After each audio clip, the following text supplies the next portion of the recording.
시청자 여러분 안녕하십니까. 지금부터 정권의 안보정론을 시작하겠습니다. 자, 이번 시간에는 말이죠. 윤석열 대통령이 오늘이요. 오늘 이제 학술원 70주년 기념식에 학술원 개원 70주년 기념식에 참석을 해서요. 가수 이문세 씨하고 인사를 나누는 것이 지금 언론에 많이 보도가 되고 있어요. 자, 근데 이거 왜 그러냐 보니까 이문세 씨의 장인 이 이제 이상만 서울대 지질학과 명예교수인데요. 요 분이 이번에 이제 이 훈장을 받았습니다. 윤 대통령한테. 그런데 저도 잘 몰랐는데 이문세 씨가 이제 엄청나게 말하자면 자기 딸, 그러니까 이제 이문세 교수의 딸을 잘 뒷바라지를 해줬어요. 그래서 교수까지 만들었는데, 자, 그러다 보니까 이제 이상만 이 교수가 이제 오늘 훈장을 받으면서 이문세 씨가 이제 자기 장인이니까 이제 축하하러 온 김에 만나게 됐다. 자, 그래서 이제 이 사위를 아주 자랑을 많이 했어요. 그래서 요 내용을 여러분께 좀 자세히 말씀을 드리도록 하겠고, 그리고 국민의힘 내부 동향인데요. 지금 한편에서 이제 홍준표가 한동훈 위원장을 매일같이 때리고 있잖아요. 그래서 지금 여당 안에서는요, 지금 이제 더군다나 이제 한동훈이가 대표되면 내가 탈당하겠다. 요렇게 해서 지금 자중질환이 일어나고 있다. 이런 보도가 나오고 있고, 자, 지금 때가 이럴 때이냐. 그래서 홍준표의 이런 강선 발언에 대해서 지금 분매가 때려지고 있는 그런 상황이다. 요거를 갖다가 TV조선에서 대대적으로 보도하고 있습니다. 그러다 보니까 말이죠. 특히 이번에 이제 직구 논란을 가기로 해서 한동훈 견제론이 지금 지나칠 정도로 세다. 자, 그래서 지금 이제 이 내부에서도 지금 때가 이럴 때 있느냐. 총선 참패해서 우리가 단일 대우를 형성해가지고 당을 개혁하는데 지금 열심을 해야 되는데 지금 대권 싸움 그리고 당권 싸움을 할 때가 되느냐. 비판 여론도 상당하다고 합니다. 자, 그리고 천하람, 그 다음에 천하람, 그 다음에 안철수, 그 다음에 김웅. 물론 천하람은 이제 우리가 아니고 이제 개혁신당 소속으로 돼 있는데 이런 사람들이 지금 최상병 특검과 관련해서 바람잡이 역할을 하는 것 같아요. 자, 그래서 말이죠. 이 최상병 특검법 지금 이탈 몇 명 정도 되느냐? 김웅이가 10명은 넘을 것이다. 그리고 천하람도 2자릿수를 넘을 것이다. 이러한 얘기를 하고 있는데 그 의도가 궁금합니다. 자, 그래서 요 내용을 말씀드리도록 하겠고요. 그 다음에 이제 최상병 특검과 관련해서 오늘 조선일보의 양상훈 이 전 주필인데 요즘 이제 그냥 기자라고 바뀌었어요. 자, 양상훈 칼럼니스트. 양상훈 칼럼에서 말이죠. 사단장이 과실치사 혐의로 형사 처벌을 받는다면 과연 누가 사단장을 할 수 있을 것이냐. 예. 요 말에는 정말 이 말, 그러니까 누가 사단장 할 수 있느냐. 그러니까 윤 대통령이 그 얘기했잖아요. 사단장을 과실치사하면 누가 사단장 하겠어? 이렇게 해서 이제 이 문제가 되는 거 아니에요. 이걸 외압이라고 한다고. 자, 근데 요 얘기만큼은 양상훈 칼럼도 공감한다. 예, 그래서 오래간만에요. 조선일보 칼럼에서 좀 윤 대통령을 도와주는, 도와준다기보다도 좀 뭐라고 그럴까요? 제대로 논평을 쓰는 이 칼럼이 나온 게 아닌가.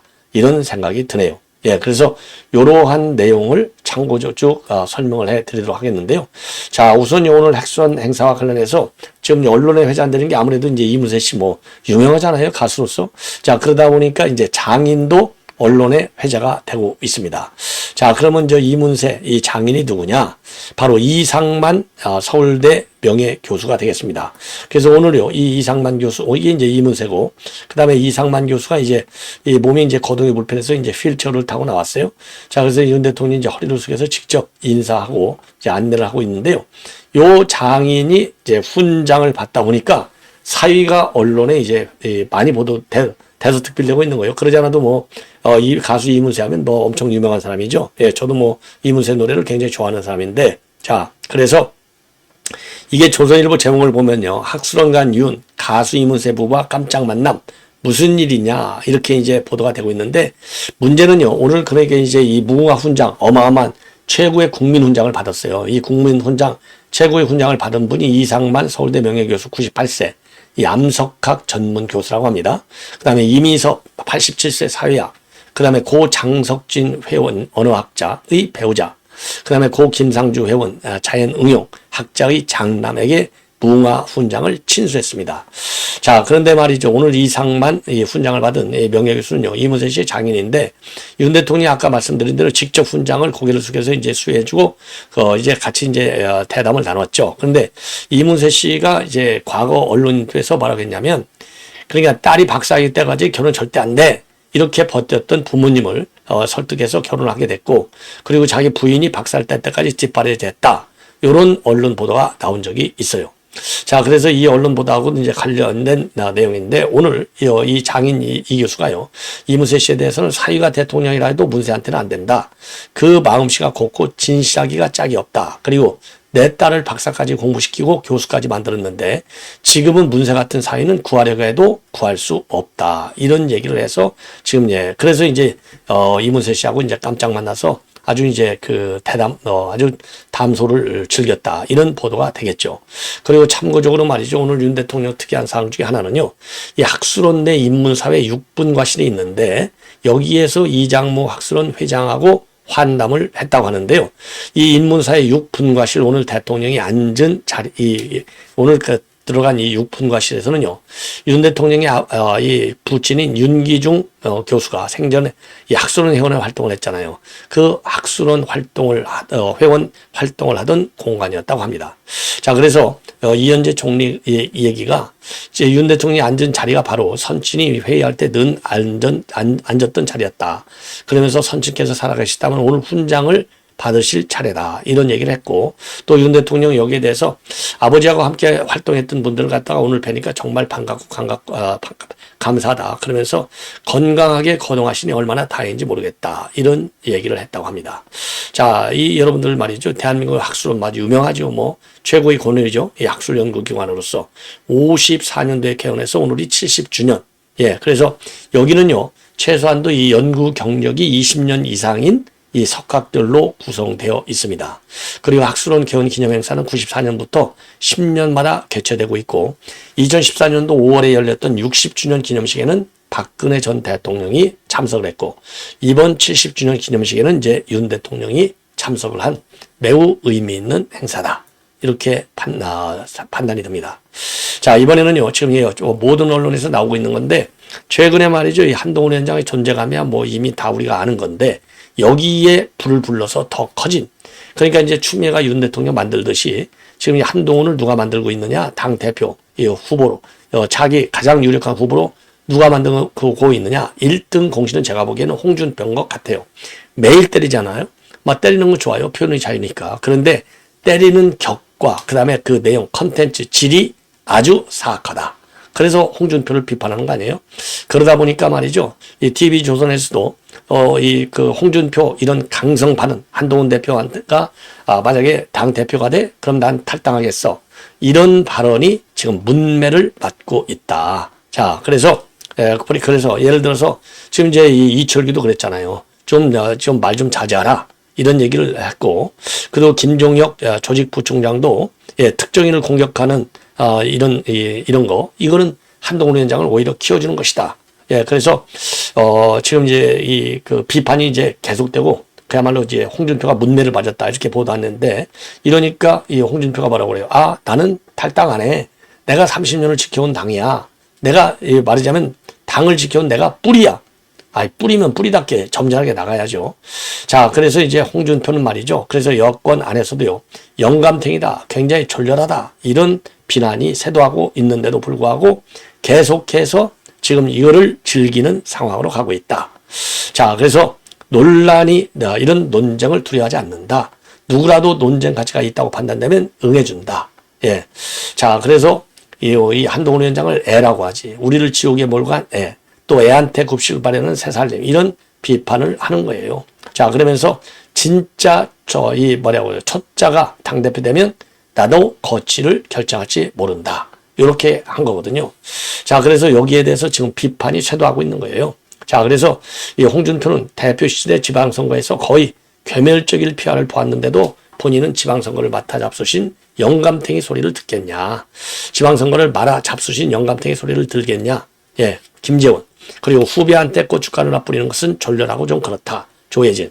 홍 시장님은 당에 분란이 오는 말씀을 좀 줄여줬으면 좋겠다. 이철규.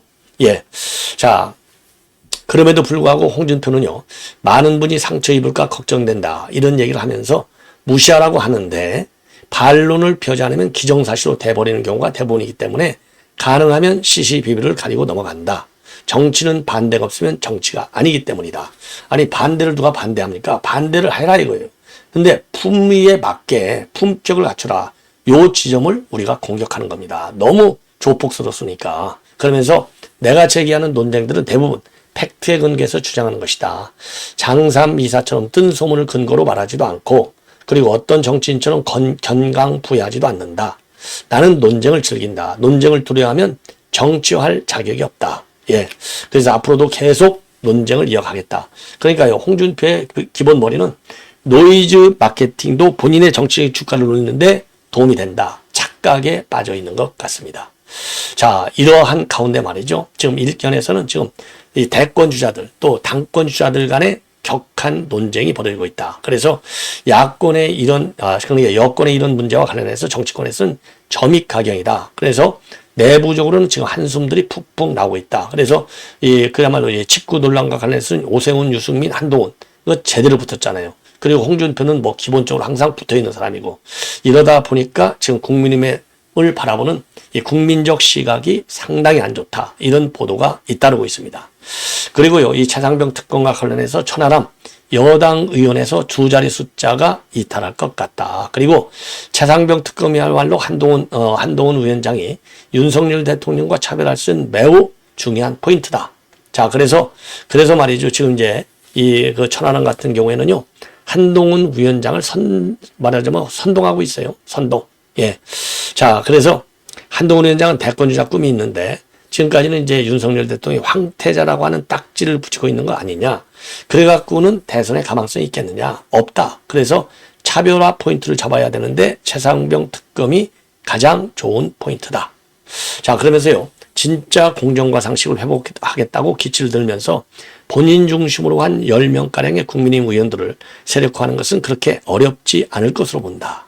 그것이 꼭 한동훈 위원장만 가능한 것이 아니라 대선 주자급이라고 평가되는 큰 정치인들하면 본인의 당선을 위해서라도 윤 대통령과 차별화 포인트를 만들어라. 참 저질 대안을 만들어 놓고 있네요. 천하람이. 야, 참 이런 인간들 어린 것들이 말이죠. 참 아주 못돼 먹었다고 욕하지 않을 수 없다. 예, 이런 지금 이 연락이 많이 옵니다. 주변에서 말이죠. 야, 그 정말 이 천하람이 뭐 이준석이 이런 사람들, 그러니까 이제 홍준표가 애라고 하잖아. 한동훈. 애는 천하람 이준석 같은 애 아니냐. 이런 애들이 지금 이 여권을 완전히 무너뜨리고 있다. 이런 분노의 이 메시지들이요, 저한테 엄청나게 많이 와요. 자, 참고적으로 말씀을 드렸고, 김웅도 마찬가지다. 예, 김웅도 지금 10명까지 나올 수 있다라고 하고 있는데, 김웅 같은 이런 배신자, 누가 공천 줬습니까? 황교안이하고 김용호가 줬어요. 이 인간들. 이 김용호하고 황교안이 계속, 황교안은 무슨 부정선거 핑계대갖고 계속 정치판 기웃거리고 앉아있는데, 황교안이도 이런 정치적인 활동하지 말아라. 김용호는 더더욱이, 김용호는 지가 무슨 원로라고요. 기웃기웃하면서 여기저기를 아직도 다니고 있는 그런 인간이 바로 김용호입니다. 요런 인간들이, 요런 배신자 같은 이 김웅이를 갖다가 공천 준 거예요. 예. 자, 이 정도로 이제 말씀을 드리고, 자, 그리고요, 지금 신평 변호사가 지금 한동훈에게 대해서 윤석열 탈당을 입에 올리는 순간 그야말로 이 갈 길을 잃는다. 경고를 하고 있고요. 한동훈 측근 중에서 이 윤석열 대통령의 탈당을 언급하는 인물로 김경률과 그 다음에는 함은경, 요 둘을 꼽고 있습니다. 자, 이 정도로 이제 말씀을 드렸고, 그 다음에요, 이번에는요, 양상훈 칼럼을 소개해 드리겠는데, 양상훈 칼럼, 아이고, 오래간만에 참, 좀 나름대로 의미 있는 칼럼을 썼어요. 제목이 말이죠. 이러면 누가 사단장 할 수 있나? 엔 공감한다로 돼 있어요. 자, 이거 이제 윤 대통령이 이제 한 얘기 아닙니까? 왜냐면 박정훈이가 말이에요. 저 사단장을 비롯해서 8명을 대거 과실치사 혐의로 기소해야 된다. 이런 수사 결론을 냈잖아요. 그러니까 윤 대통령이 여기서 이제 윤 대통령 경로설이 나온 바 있는 거예요. 그러면 사단장 누가 해먹을 수 있느냐? 요 얘기를 했다는 거 아니겠어요? 이제 요거는 이제 지금 공수처에서 핵심 수사 포인트가 되고 있는데, 예. 그래서 윤 대통령의 이번 최상병 사건을 다루는 방식에 대해서는 자기는 동의하지 않지만 사단장을 한테 이 과실치사, 그러니까 과실, 실수로 치사, 사람을 죽였다. 이거는 도저히 이해할 수 없다. 그러면 지금 현장을 지키는 사단장들 누가 사단장을 해 먹겠느냐. 사단장 밑에 장병이 만 명이나 되는데 이거 다 사고 날 때마다 다 그러면 사단장 감옥 가? 그러면 군이 어떻게 되겠느냐. 그래서 이 중대재해법 때문에 이제 회장들 전부 구속시키고 막 이런 이 지금 분위기를 만들어 놓은 거잖아요. 그래서 요거야말로 군용 중대재해법으로 지금 악용될 우려가 있다. 예. 그래서 지금 말하자면 예, 군대용 이런 중대재해법 적용하는 거 이거는 도저히 이해할 수 없다라고 하는 비판을 하고 있어요. 자, 그래서 이번 사건 이렇게 커질 일이 아닌데 왜 커졌느냐 이겁니다. 바로 경찰 그러니까 이제 이 경찰로 넘어간 조사 결과를 국방부에서 회수하는 바람에 요렇게 사단이 커져가지고 특검법으로까지 가고 있는 거 아니냐. 그래서 국방부나 대통령실에서 이 사건을 처리한 방식은 동의하지 못한다. 자, 그렇다고 또 하나는 말이죠. 이 사단장에 대한 과실치사 책임까지 져야 된다는데 요것도 말하자면 이 동의할 수 없다. 그래서 그 당시 사단장이 수색 대원들에게 해병대라는 것이 눈에 띄게 복장을 통일하고 그리고 웃는 모습은 보이지 않게 하라. 예, 그리고 주차를 잘하라. 이런 지시를 내려놨다고 하는데 해병대라는 것이 눈에 띄게 하라는 부분이 문제가 되는 것 같다는 겁니다. 요것 때문에 구명조끼를 입지 못했다는 건데, 예. 그런데 요것 때문에 구명조끼를 입히지 않았다. 요것도 잘못된 것이라는 것이죠. 자, 그리고 이제, 하여튼 결과는 쪽으로 보면 이번 순직하게 된 것은 굉장히 불행한 일이지만은 그렇다고 해서 사단장에게 지휘 책임이 아니고 실수로 사람을 죽였다고 해서 과실치사 감옥에 보낸다면 예, 누가 사단장을 할 수 있겠느냐. 예. 그래서 지금까지 알려진 대로라면 과실치사라고 하는 것은 지나친 문제일 수 있다. 그리고 요 문제는 우리 군에 미칠 영향도 매우 심각하다. 자, 그러면서 말이죠. 지금까지 말이죠. 자료를 보니까 11년도부터 작년까지 12년 동안 우리 군에서 각종 군기 사기라든가 안전사고로 사망한 장병이 300명이 넘는데 60만 가까운 거대 조직이 위험한 장비를 다루고 온갖 위험한 일을 하니까 불가항력적이기도 하다. 미군은 더 많다는 겁니다. 그래서 이런 사망사고 하나하나를 최상벽 사건식으로 본다면 해당 사장단들 수십 명 이상에게 과실치사 혐의를 씌울 수 있었을 것이다. 실제 그런 일은 없었다. 만약 그랬다면 우리 군이 어떻게 됐겠는지 한번 생각해 봐라. 그러면서 사단은 군 편제의 중추이자 핵심이다. 현재 11개 사단이 휴전선을 지키고 있고 이 덕분에 우리 국민들이 편안하게 살고 있는데 1개 사단 1만여 명 병사들이 지키는 휴전선 길이가 무려 22km가 넘는데 이를 빈틈없이 지키는 일은 실로 참 굉장히 어렵다. 그래서 해병대 사단이라고 하는 것은 특히 국가전략기동부대다. 따라서 유사시에 북한 지역에 상륙하는 부대가 아니냐. 예, 만약에 이런 해병대가 없다면 북한군이 전부 휴전선으로 내려왔을 것이다. 예, 그러면서요. 군에는 군단장, 군사령관, 합참의장도 있지만 예, 실제 적과 마주한테 나라를 지키는 지휘관은 바로 사단장이다. 그 역할은 막중하다. 그래서 대민지원 중에 사고로 순직한 병사에 대해서 사단장이 지휘 책임질 수는 있는데 실수로 사람을 죽였다라면서 감옥에 보낸다는 거 하는 것은 차원이 다른 것이다. 그래서 군의 지휘 체계 전체에 영향을 미치지 않을 수 없고 사람이 질 수 있는 책임에는 한계가 있는 것이다. 일부에서는 이른바 시범 케이스로 사단장에게 과실치사죄를 물어서 군사고를 줄여야 한다는 주장도 있는데 근로자가 사망하면 사장, 회장을 감옥 보낸다는 중대재해법을 군에도 적용하자는 거냐? 이런 군대는 이미 군대가 아닐 것이다.